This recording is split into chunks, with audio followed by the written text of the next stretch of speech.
दिलवे बा कैसे बाटे दीही, टुकड़ा टुकड़ा के कैसे काटे दीही। शीशे सा पिघलता हुआ पत्थर नहीं देखा, हर लम्हा बदलता हुआ मंजर नहीं देखा। पढ़ लेता है हर शख्स मेरी रूह की लकीरें, दिल क्या है कमबख्त किसी ने अंदर नहीं देखा। एगो दिलवे बा कैसे बांट दीही, टुकड़ा टुकड़ा के कैसे काट दीही।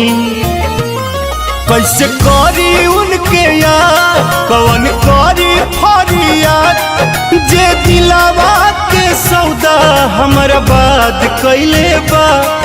ऊ हरदम रहे आबाद जे बर्बाद कैले बा। ऊ हरदम रहे आबाद जे बर्बाद कैले बा।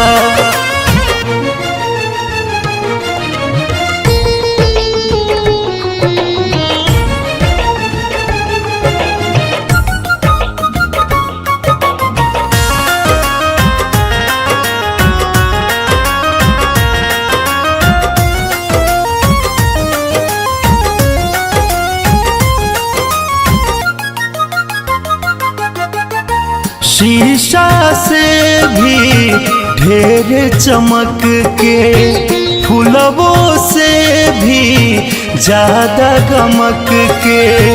ऐसन नेह लगावल के हूँ, सपवा रहे जैसे चंदन सटी के। जवन सोचनी ना बात उहे भइल हमसे घाट, महंगा पड़ी ओकरा जे ऐसन शुरुआत कैले बा। ऊ हरदम रहे आबाद जे बर्बाद कैले बा। ऊ हरदम रहे आबाद जे बर्बाद कैले बा।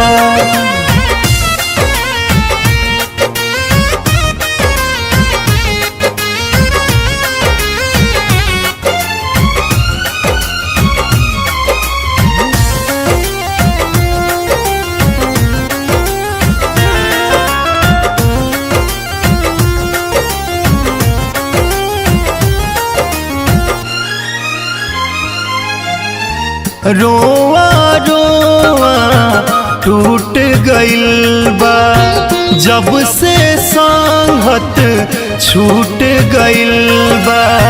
झूठो भरोसा राकेश कैला, लागे किस्मत रूठ गइल बा।